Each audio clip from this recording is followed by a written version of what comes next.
여러분 지금 여기 대개 보면 20대죠, 그죠? 거의가 20대가 많은데 꿈은 말입니다. 꿈은 10대는 보이는 쪽쪽 멋있으면 다 꿈이 됩니다. 예? 막 월드컵 때 박지성 보고 난 축구 선수 될 테야. 누가 뭐라 해도 너 꿈이 뭐야? 그럼 축구 선수 이렇게 합니다. 근데 또 갑자기 박세리가 세계를 제패했어요. 어제까지도 축구 선수라고 그러던 놈이 골프 선수. 예? 꿈이 바뀝니다.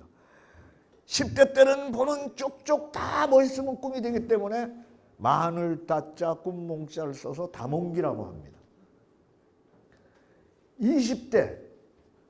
20대에 보는 쪽쪽 다 꿈이 되면 곤란합니다.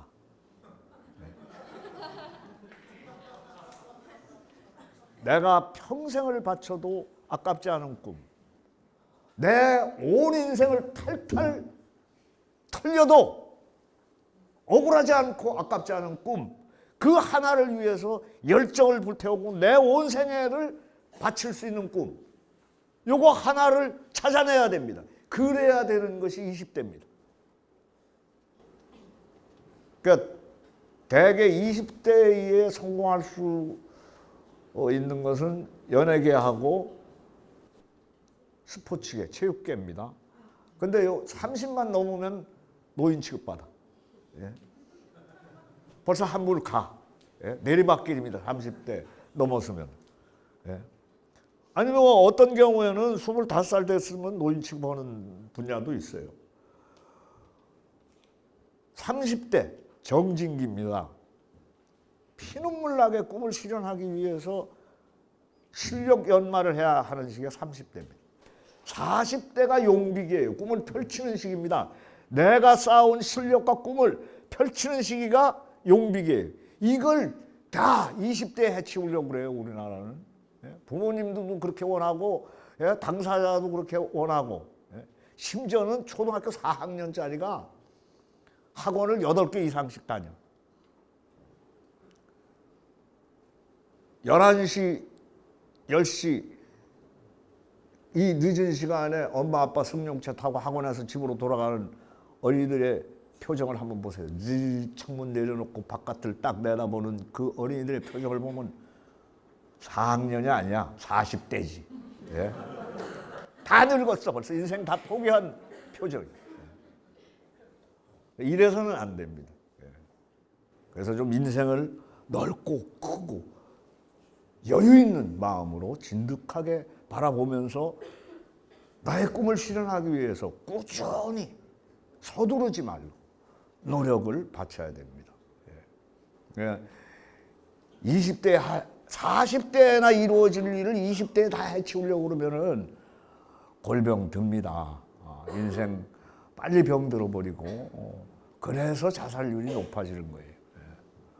50대, 60대, 70대, 80대, 90대 요새 100세 시대라고 그래요.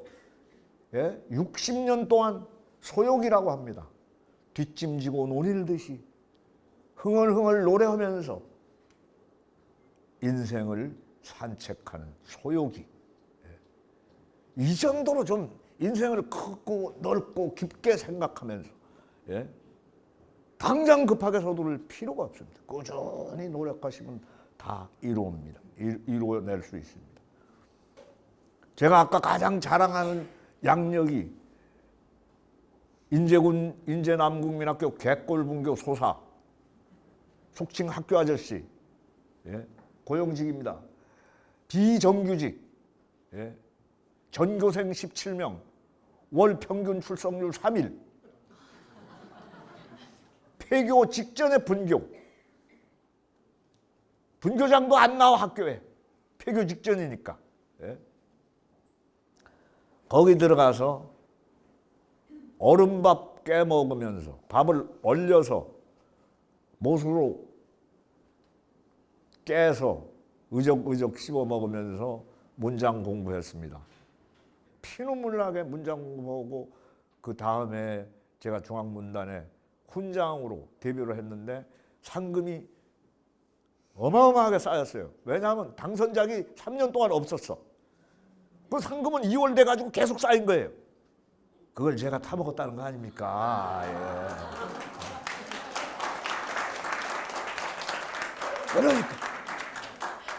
그러니까 여러분도 실망할 필요 없어요. 예? 우선은 꾸준히 노력하시면 됩니다.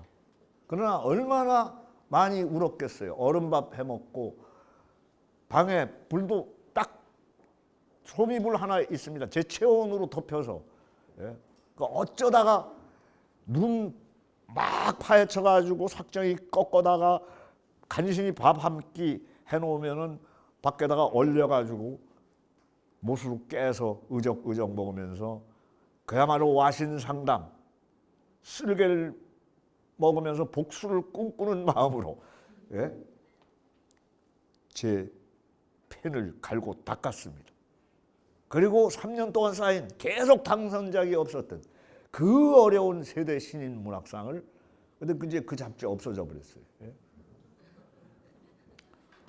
어쨌거나 너희가 얼마나 불안한 나라에 사는지 모른다라고 말했습니다만 그러나 이제 그야말로 평화 무드로 돌입했습니다. 위대한 국민이 촛불로서 그 아름다운 퍼포먼스 그 겨울에 그 추위를 견디면서 다 초를 들고 나가서 민주주의를 갈망하고 부정부패가 척결되기를 간절히 원했기 때문에 피 한 방울 흘리지 않고 독재를 무너뜨렸습니다. 세계가 다 존경하는 나라가 됐습니다.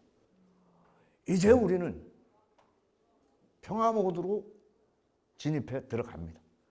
안정된 나라가 안정돼야만이 외국 자본들, 거대 자본들이 투자할 거 아닙니까? 늘 불안정한 나라에 돈 투자하고 싶겠어요? 그러나 이제 개성공단도 재개될 것이고 금강산 관광도 이루어질 것이고 그리고 남북 이산가족 상봉도 가능해지게 됐습니다. 더구나 바로 여러분들이 쓰일 자리, 저 DMZ, 저 자연의 땅, 한 번도 오염 안 된 땅, 그 땅을 여러분들이 예술의 터로 삼아서 남북이 서로 예술과 문화의 교류의 장으로 삼고 저는 거기서 어린이들이 시장을 좀 만들었으면 좋겠어요. 자기들이 만든 거 파는 거. 네덜란드에서는 하고 있습니다. 어린이들의 시장을 거기다 만들고 어린이들이 자본의 더러움, 자본의 무서움 이걸 어려서부터 깨닫고 더 돈보다 가치 있는 것이 무엇인가를 찾아보는 그런 장터를 좀 하나 만들었으면 좋겠어요. 그리고 항상 끊임없이 예술과 즐거움이 넘치는 그런 땅으로 그것이 활용됐으면 좋겠어요. 예? 학술적이고 문화적이고 예술적인 땅. 예. 가장 중요한 제가 여러분께 전하고 싶은 말씀이 있습니다. 외국 사람은 알고 있는데 한국 사람은 모르는 중요한 특징, 너희가 얼마나 잘 버티는지 모른다. 여러분 우리 주변국 한번 보시죠. 중국, 머리맡에 중국 있지 않습니까? 그죠? 옆구리에 일본이 있습니다. 발 밑인가? 그 다음에 미국 있잖아요. 일본이 있습니다. 일본, 미국, 중국, 러시아. 이거 군사적으로 다 막강하고 문화적으로 막강하고 경제적으로 막강한 나라들입니다. 아직도 안 먹혔어. 그렇게 압박하고 뭐 별의별 술수를 다 부려가면서 먹어치우려고 해도 반토막으로 갈라지기는 했지만 완전히 먹히지는 않았습니다. 잘 버티고 있는 거죠. 외국이 볼 때는. 외국 사람들이 볼 때는 너희들이 얼마나 잘 버티고 있는지 모른다. 이 잘 버티는 정신의 뿌리가 무엇일까요? 이 버틸 수 있는 정신의 뿌리, 양반 정신? 그놈들은 애헴하고 늘 허세를 부렸던 그놈들은 노동력만 착취했지 약자에게는 정말로 잔인한 그런 삶을 살아온 무리들입니다. 이 고위층들이 가지고 있는 저 허세무쌍한 것이 대한민국에 얼마나 많은 도움을 줬겠어요. 저는 그렇지 않다고 생각합니다. 오늘날의 대한민국이 세계 속에서 굳굳하게 버티고 있도록 만든 이 정신은 양반 정신 아닙니다. 그러면 선비 정신일까요? 이것도 아닙니다. 제가 볼 때는. 제가 그토록 트위터를 통해서 또 SNS를 통해서 늘 부정부패를 질타하고 그리고 저 썩어 문드러진 고위직들을 질타할 때 거드는 사람 별로 없었습니다. 거드는 선비들 별로 없었어요. 오히려 저보고 소설가면 소설이나 쓰지 왜 정치에 관심을 두느냐고 헛소리 펑펑하는 지식인들도 있었습니다. 그런 사고방식이 나라를 망치는 겁니다. 결국은. 예? 대한민국의 오늘을 읽게 한 정신은 선비 정신도 아니고 양반 정신도 아닙니다. 저는 장인 정신이라고 생각합니다. 대한민국의 건국 이념, 홍익 인간, 교육 이념이기도 합니다. 인간을 널리 이롭게 하는 정신. 그 정신이 오늘날 대한민국을 있게 만들었습니다. 그 정신은 자기가 쓰는 물건, 장인들이 자기가 쓰는 물건은 정성껏 만들 법이 없어요. 온갖 정성을 다 받아서 만들지 않습니다. 대개의 장인들은. 진정한 장인들은 지가 쓸 물건 대충 만듭니다. 그러나 남이 쓰는 물건은 밤을 새워서 온갖 정성을 다 바쳐 만들어요. 이것이 오늘날 대한민국을 있게 한 정신입니다. 대한민국은 올해 세계 기능 올림픽에서 19연패를 했습니다. 1위만 19번을 했어요. 이걸 알고 있는 사람들은 드뭅니다. 이 정신. 그러면 뭐 그게 대단하냐고요?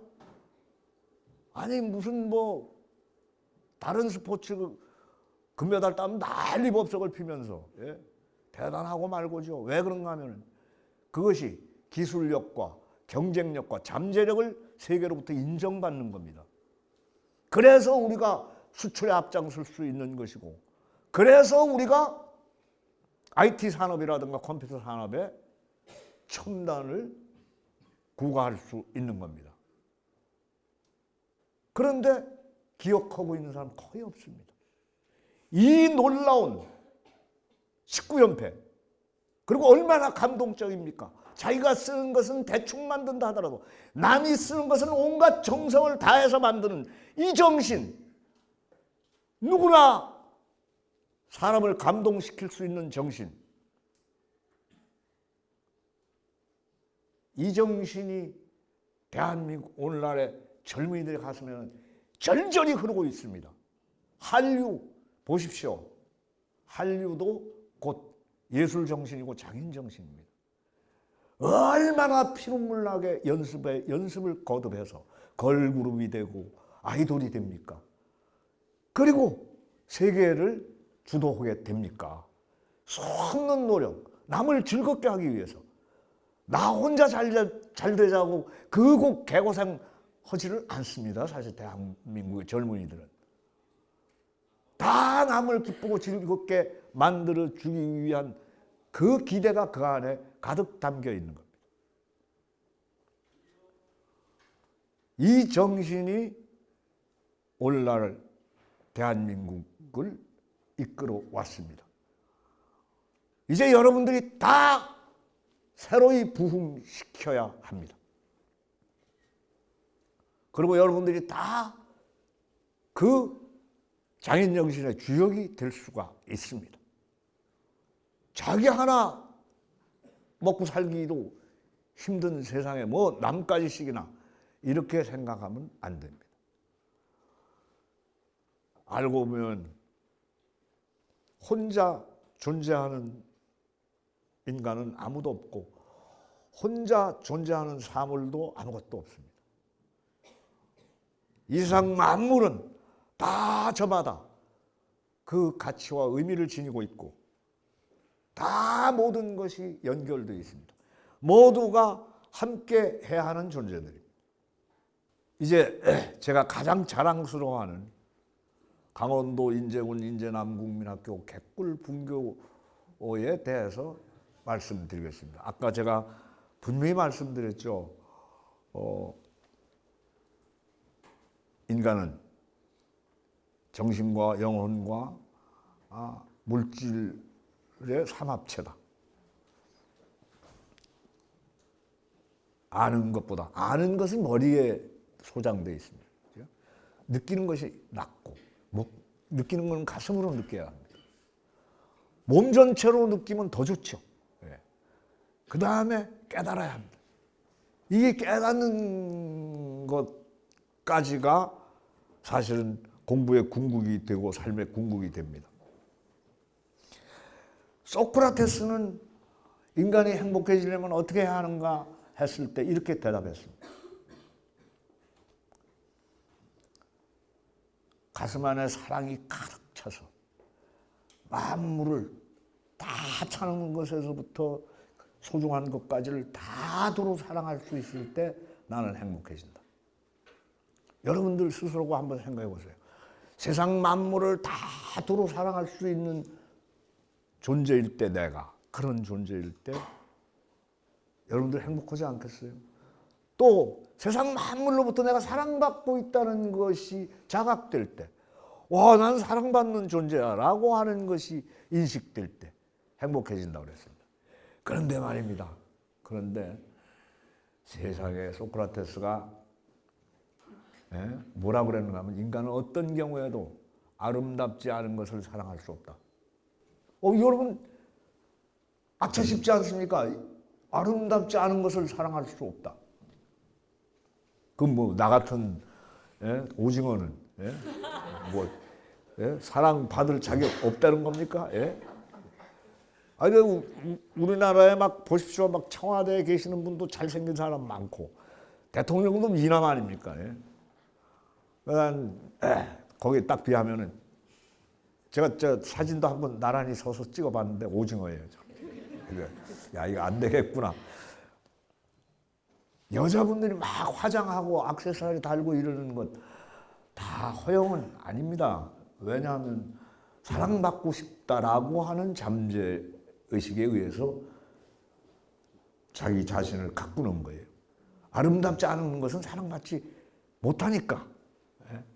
그래서 다 아름다우려고 애를 쓰는데 우리 오징어들에게도 이 소크라테스 할아버지가 또 희망을 주십니다. 아름다움에는 두 가지가 있다. 하나는 외형적인 아름다움이고 하나는 내면적인 아름다움이다. 외형적인 아름다움은 시간에 자유롭지 못해서 시간이 많이 흐르면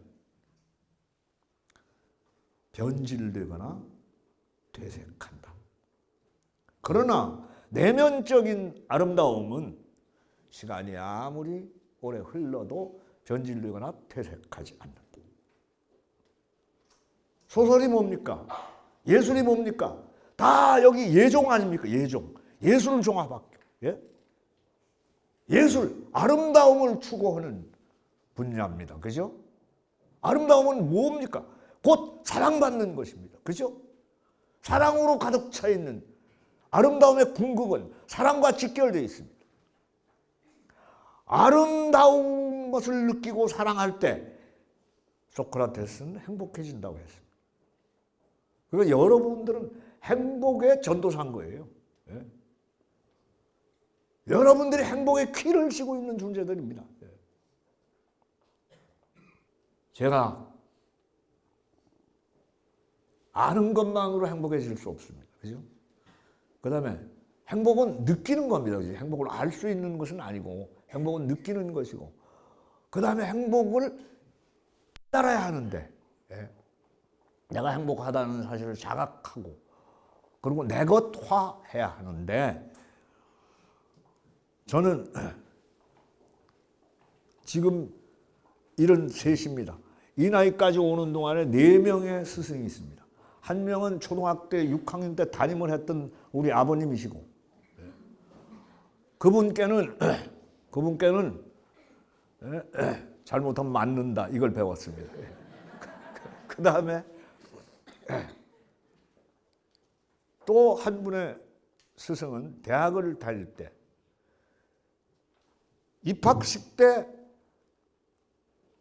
입학식 기념사를 하셨던 학장님입니다. 가장 충격적인 기념사. 첫 마디가 여러분, 세월은 흐르는 것이 아니고 쌓이는 것입니다. 충격이었어요.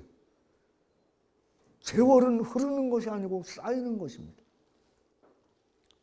오래오래 기억에 남아서 저에게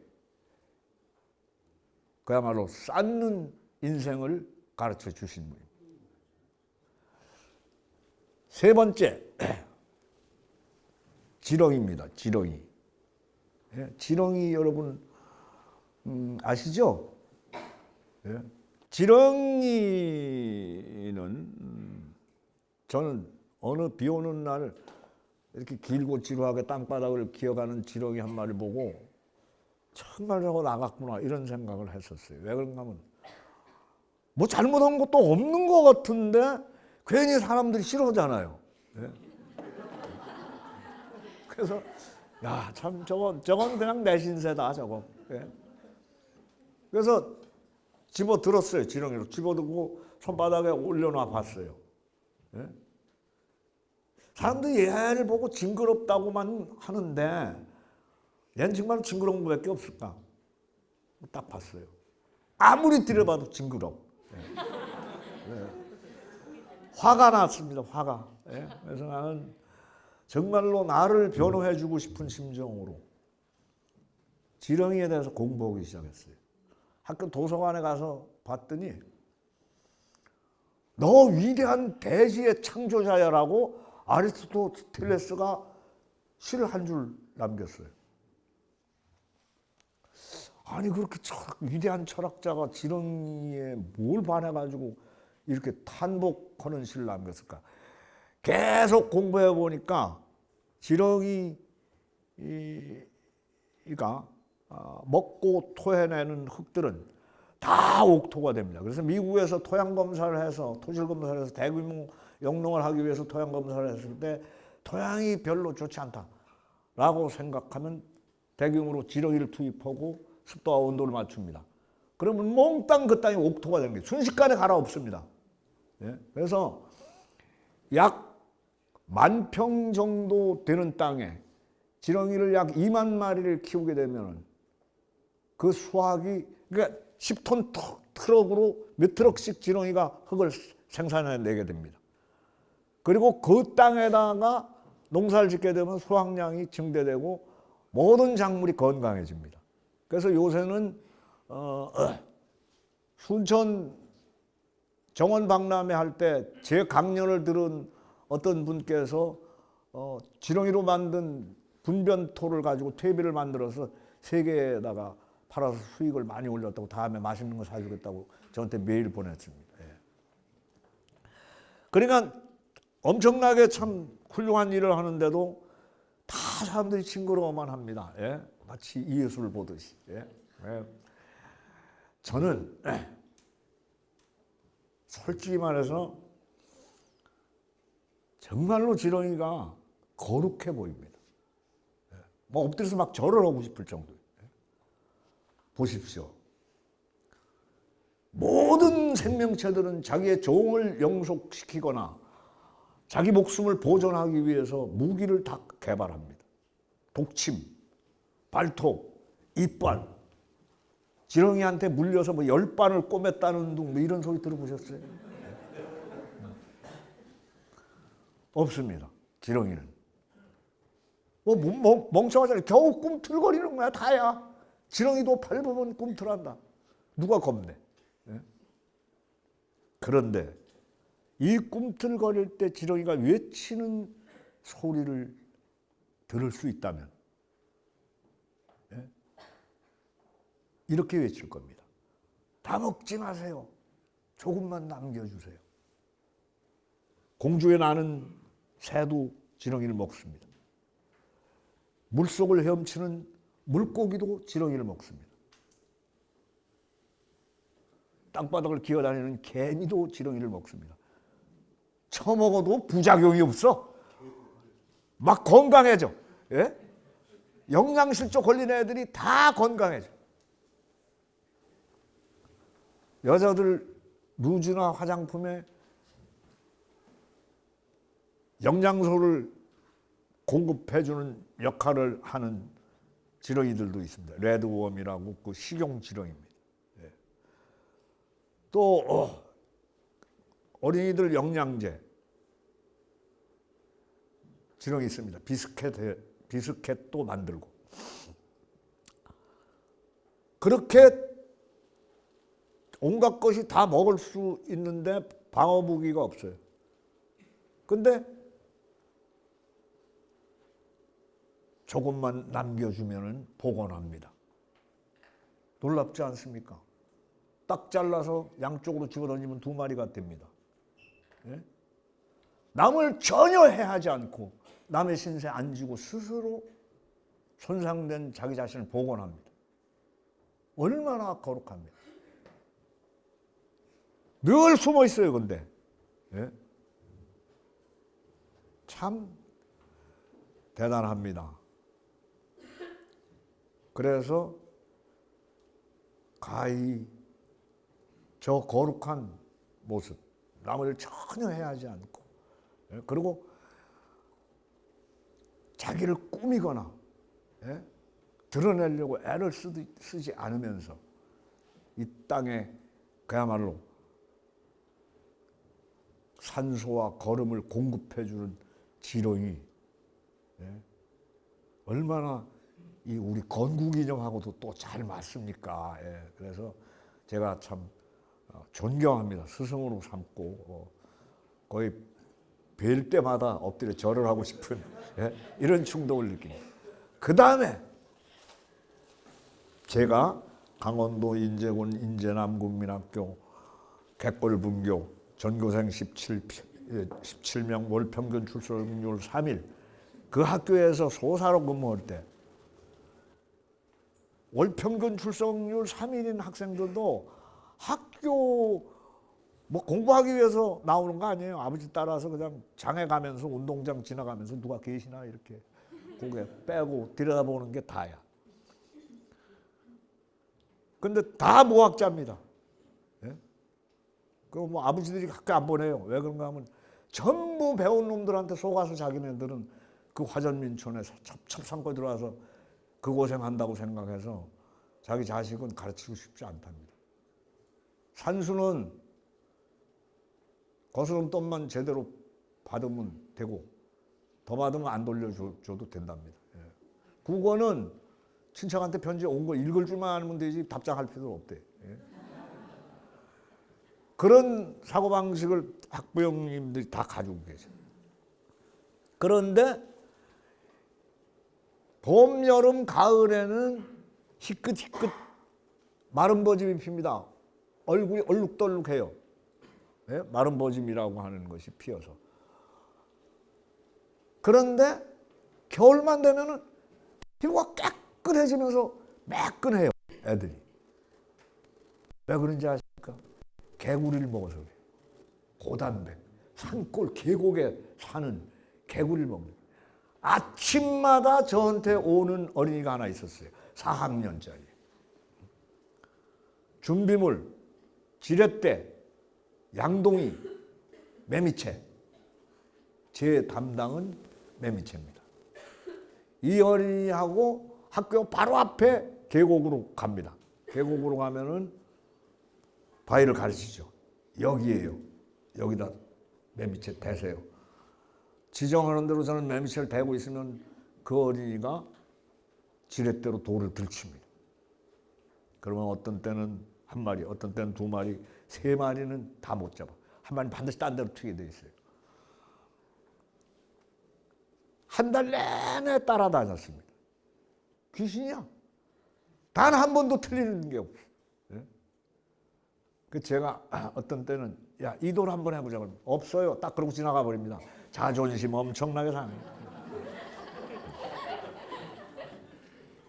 이거 해보자. 그러면 그럼 한번 대보세요. 그리고 딱 됩니다. 없어요. 그 어린이가 없다라고 그런 데는 있어 본 적이 단 한 번도 없어요. 한 달 내내 틀린 적이 없어요. 내가 어정쩡하게 매미철 잘못돼가지고 개구리를 놓치는 적은 있어도 그 어린이의 지적이 틀려가지고 개구리를 놓친 적은 없어요. 그래서 어느 날 제가 물었습니다. 너무나 궁금해서.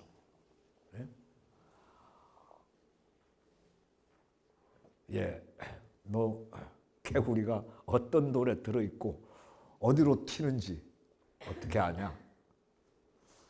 무표정하게 저를 쳐다봅니다. 이렇게 쳐다보고 딱 한마디 하는 거예요. 딱 보면 알아요. 예. 이겁니다. 깨달음이라는 건 이런 겁니다. 배워서 아는 건 아닙니다. 딱 보고 알아야 되는 겁니다. 예? 그걸 한소식이라고 하죠. 예. 딱 보고 아는 것. 저도 다행스럽게 유년 시절을 아주 촌에서만 보냈어요. 그래서 형들하고 같이 살다 보면은 그 식물이나 동물의 이름은 몰라도 저게 먹을 수 있는 건지 없는 건지는 알아. 예? 먹을 수 있는 것은 먹을 수 있는 것대로 분위기를 가지고 있습니다. 먹어서는 안 되는 것들은 먹어서는 안 된다는 강렬한 메시지를 간직하고 있어요. 그걸 읽어볼 줄 아는 것, 이것이 중요한 겁니다. 오늘날 사람은 사람끼리만 살아가려고 그럽니다. 도시를 보십시오. 저거 다 사람을 위한 겁니다. 도시는 자연을 만들어도 저거 다 인위적인 겁니다. 사람만을 위한. 그러나 자연 속에서 살면 교감을 하게 됩니다. 그 순간부터 저는 확 그야말로 깼습니다. 고정관념에서 벗어나고 그리고 무엇이 진정으로 가치 있는 것인지 깨달았습니다. 그 어린이가 딱 보면 알 수 있었던 것.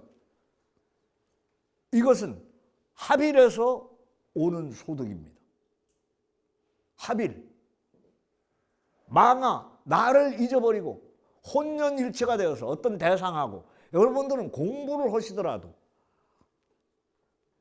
망아, 잡념 다 버리고 그것과 합일하시면은 훨씬 정진이 빠릅니다. 그러니까 여러분들이 어떤 기능을 터득하실 때 거의 분골쇄신 자기 자신 다 잊어버리고 거기에 몰두하지 않습니까? 그러면은 엄청나게 느는 거죠. 예.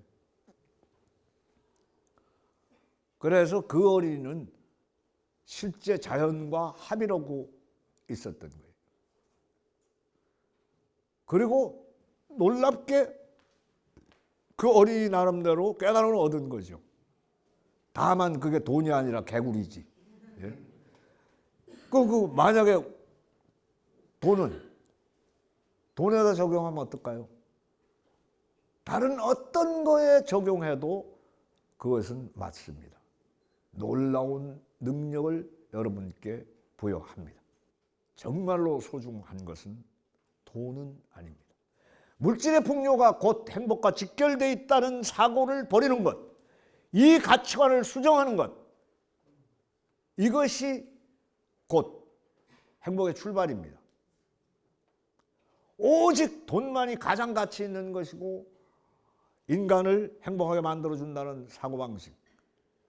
OECD 국가 중에서 우리가 경제력 10위에 올라섰으면 행복지수도 10이라야 됩니다. 그런데 행복지수는 작년까지 56이었어요. 올해 조금 더 올라섰다는 얘기는 들었습니다. 이제 우리가 누구나 행복해지기 위해 살아간다 그러면 진실로 만물의 영장다운 행복관, 이것을 가져야 되지 않겠습니까? 저 그 옛날 철학의 아버지 소크라테스가 이 얘기한, 우리가 만물의 영장으로서 만물에게서 아름다움을 느끼고 만물을 사랑할 수 있을 때 또는 사랑받을 수 있을 때 행복해진다는 것, 이것은 곧 진리입니다. 현실적으로 이것은 물론 어렵습니다. 왜 그런가 하면 여러 가지 제도와 힘 이런 것들이 작용합니다만, 그러나 그것을 꾸준히 관철하고 내 것으로 삼으려고 애를 쓸 때 행복에 조금씩 가까이 다가가게 됩니다. 뭐 세상에 음악도 미술도 무용도 다 즐길 줄도 모르고 감상할 줄도 모르고 어쨌든 그것이 가지고 있는 의미조차도 모르고 살아간다면 얼마나 인생은 황량합니까? 사막 같습니까? 황무지 아니겠습니까? 실용자가 붙는 이유를 제가 압니다. 돈이 되도록 하자는 뜻이죠? 안 그렇습니까? 예? 돈 안 돼도 괜찮습니다. 예술은 사전적으로 인간이 구현할 수 있는 가장 아름답고 가치 있는 행위이며 그 행위 끝에 드러나는 소산입니다. 그것은 곧 행복과 직결되어 있고 사랑과 직결되어 있고 그리고 인간을 더욱 인간답게 만들어주는 가치를 지니고 있습니다. 오늘 이제 두서없이 제가 말씀을 줄일 차례가 왔습니다. 끝맺을 차례가 왔습니다. 이제 오늘 여러분들이 저를 만난 것을 계기로 더욱 좀 넘치는 희망 그리고 여러분들이 끼 자체에 대해서 가능성을 가지셔도 좋으리라고 생각합니다. 여러분들의 끼가 인간을 이롭게 널리 이롭게 만드는데 기여할 수 있기를 간절히 빌면서 분골세신 여러분들의 학장으로서 노력을 기울이겠습니다. 감사합니다. 예.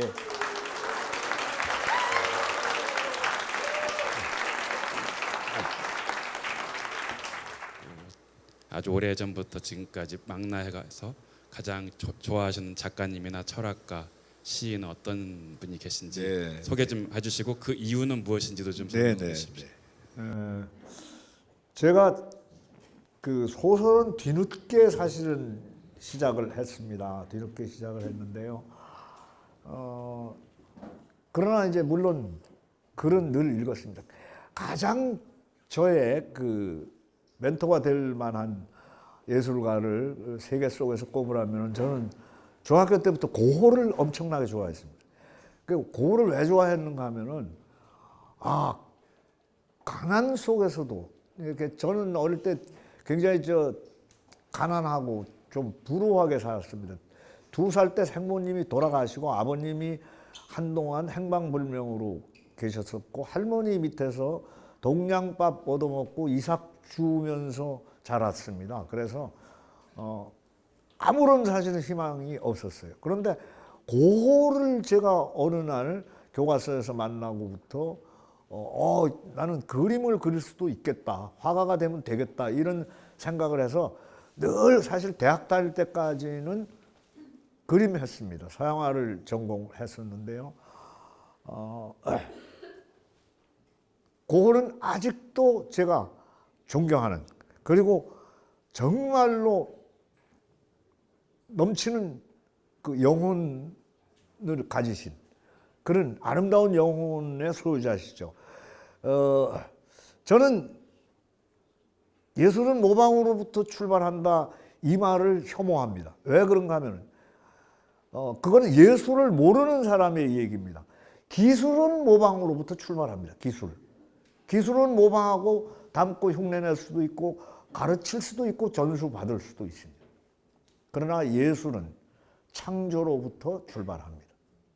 창조로부터 출발하고 이것이 예술이냐 기술이냐를 구분하는 분기점은 거기에 정신적 에너지와 영적 에너지가 얼마나 함유되어 있는가가 결정을 내는 겁니다. 그래서 정신적 에너지, 영적 에너지가 결여되어 있는 것은 예술이 못 됩니다. 그것은 기술에 머물러 있을 뿐이죠.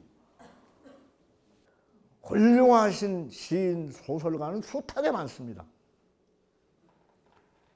지금 뭐 특히 요즘 신세대 문인들, 뭐 20대, 30대 문인들 작품들 다 좋습니다. 정말로 좋아요. 그래서 굳이 꼭 누구 이름을 딱 지목하기는 조금 뭐한 데가 있습니다. 그 중에 제일 잘난 놈은 이회수입니다. 죄송합니다. 죄송합니다. 농담이었습니다. 농담이었습니다. 선생님께서 꿈이 많은 젊은이들에게 해주고 싶은 말씀이 궁금합니다. 예, 예. 사실은 젊다는 것이 이제 대한민국 같은 경우에는 어른이 없는 나라다 이렇게 얘기하고, 또 시대도 지금의 시대가 어른이 없는 시대다 이렇게 얘기를 하지 않습니까? 근데 전 제가 볼 때는 젊음은 있는가 이런 것도 한번 묻고 싶어요. 전부 애늙은이 같지는 않은가. 예. 그러니까 철딱선이 하나도 없는 저 같은 늙은이도 있습니다만은 또 미리 그냥 늙어버리는, 온 인생의 무거운 짐을 갖다가 젊은 나이에 다 그냥 져버리고 거의 말아버린 듯한 그런 젊은이들도 있지 않겠는가. 그래서 저는 제가 살아온 인생을 이렇게 돌아보면은 그렇게 엉뚱한 그 가치관에다가 포커스를 맞춰놓고 너무 많은 시간과 사실은 그 힘을, 노력을 낭비했다는 생각이 듭니다. 그래서 가급적이면은 젊음을 좀 즐기라고 그러고 싶어요. 그러니까 고뇌조차도, 아픔조차도, 방황도 쓰라림도 좀 즐겼으면 좋겠어요. 그것은 결코 어렵기는 하지만, 견디기가 힘들기는 하지만 즐기는 방법은 그렇습니다. 사실은 우리에게 그것에 부여할 수 있는 의미, 가치를 찾아낼 지혜가 없습니다. 그래서 그걸 못 즐기는 것이거든요. 머릿속에 들어있는 것만 가지고는 사실은 힘이 되지를 않습니다. 인생에서 어떤 도움도 안 됩니다. 머릿속에만 있는 것. 그거는 지식이거든요, 지식. 지식이 가슴에 내려와서 소화가 되어야 지성이 됩니다. 그 지성에 사랑을 플러스 해야만 지혜가 됩니다. 그래서 우리는 사실 지식도 이거 익혀야 됩니다. 잘 익혀야지, 익힌다는 것은 발효된다는 의미가 됩니다. 근데 이게 익히지를 못하고 썩히면은 부패가 되거든요. 발효가 아니고. 그래서 발효된 것들은 몸에 상당한 도움이 됩니다. 된장이라든가 뭐 김치라든가 과일들도 익었을 때, 익었을 때 사실은 인체에 이롭고 향기롭고 도움이 되는데, 썩어버리면은 인체는 독이 되죠. 그래서 실제로 머릿속에만 가지고 있으면 썩는 경우가 많습니다. 어설프게 아는 것이 우리 속담에도 병이 되는 경우, 아는 것이 병이 되는 경우가 많은데, 젊었을 때 가급적이면은 무엇이든지 썩히는 것보다는 익히는 쪽으로, 발효시키는 쪽으로 잘 머릿속에 있는 것을 가슴 속으로 끌어내려서 거기에 사랑을 플러스 시키려고 애를 쓰는 자세, 이것이 좋습니다. 그러면 행복과도 성큼 다가서게 됩니다. 그러니까 사랑을 열심히 하십시오. 선생님이 저희 학교에 오시면서 어떤 식으로 저희 학생들과 관계를 맺고 소통을 하고 그 학창시를 항상 문을 오픈하실 수 있는 그런 것도 있는지, 생각이 있는지 한번 여쭙고 싶습니다. 네, 지금 여기 이 학교 오면서 제가 먼저 들었던 캐치프레이즈가 학생이 먼저다라고 하는 캐치프레이즈를 그 운영진에서 갖고 있는 걸로 알고 있습니다. 포스터에도 붙어 있는데요. 거기에 제가 아름답다 우리 함께 있을 때 이렇게 붙였습니다. 그래서 가급적이면 학생들하고 만나는 시간을 많이 가지겠습니다. 예.